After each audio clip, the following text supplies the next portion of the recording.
Well, g'day. So today's video, I'd like to talk about the all or nothing thinking that a lot of people do when it comes to fitness and health. So a lot of people, as they get older, they start to accumulate some level of injury or some level of health problem, whatever it may be.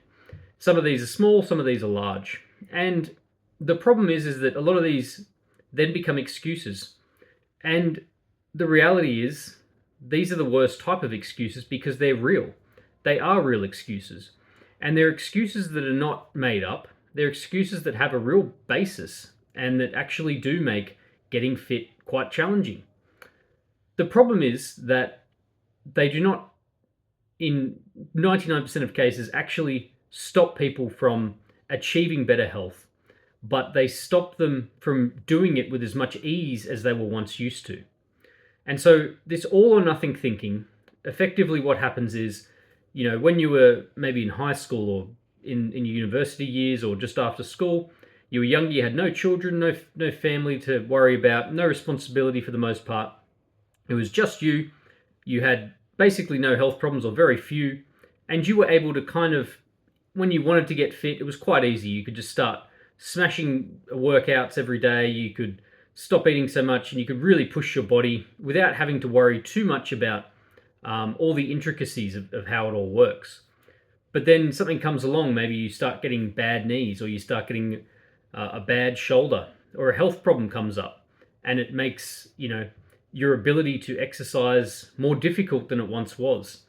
And so a lot of people here, this is where they throw in the towel and they say, well, I simply can't do it. My knees aren't good, therefore I can't exercise at all. And therefore I'll never be fit. And whatever age that is, depending on the person, they start the slow decline into a very sedentary lifestyle where those health problems simply keep piling up and getting worse over time. Now, the reality is that these excuses, whilst real, do not have to limit you as much as you usually think. What it normally means is recalibrating what fitness means to you and how you can implement it within your life. And so, let's say, for the example, the knees are a very good one. A lot of people, maybe they were into running when they were younger or they were doing a lot of sport where had to run a fair bit, and now their knees just ache every single time they go out to train or they play a game on the weekend and they're sore for 2 or 3 days and their knees are aching and they know that this pain is not sustainable, but they want to keep doing something. And so in this case, there's many options that you could try. And not all of these are going to work. Some of them are still going to cause pain. But there's almost always a way to continue movement in some way. It just might not be the same movement that you're used to. I've had, I used to like running and I still run from time to time. But if I run more than once a week, I have massive pain, with my knees. And so I know that I can't overload them that much. I'll never be a champion runner.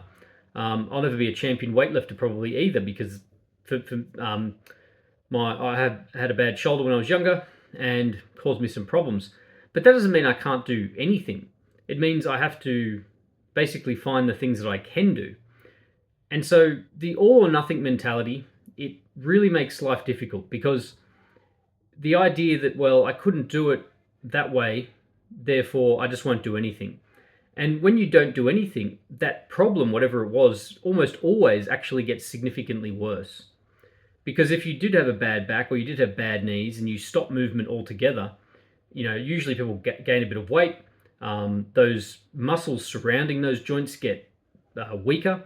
And so the pain that is resultant from the sore joint or whatever it may be actually gets worse over time and now has more weight to carry around. It's got less strength to actually carry it around with.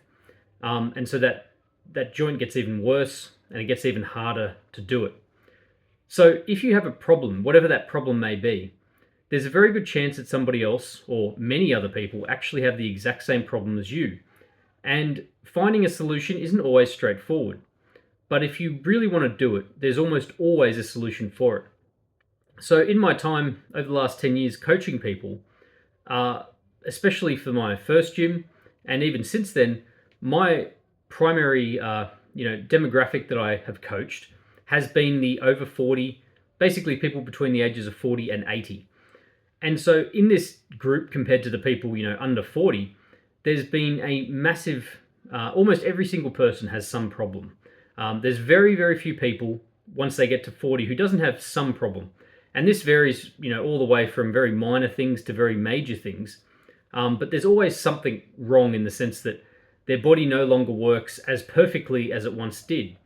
And so this is quite a normal thing. It's not that it's abnormal. If you get to 40 or 50 and you have absolutely nothing wrong with you, then you are an outlier. You are someone who's very rare. And if you do have a problem, then it's actually, you're a very normal person. But the cool thing has been that in all cases, in every single person that's come in, there's always been a way to train them. There's always been a way to take a look at what that problem is, take a look at whatever joint problem or health condition that they have, whatever it may be. There's always been a way to do something to improve their physical health and their physical fitness. And in almost every case, by doing that, those underlying problems get better, not all the way healed, but better, and are more manageable over time. And so the people who have bad backs or bad knees, or they've got diabetes, or they've got whatever, and it's making movement difficult, once they can get over that hurdle, that mainly mental hurdle of getting back in and getting some movement happening, they get such good results because they're not letting their entire life revolve around that problem.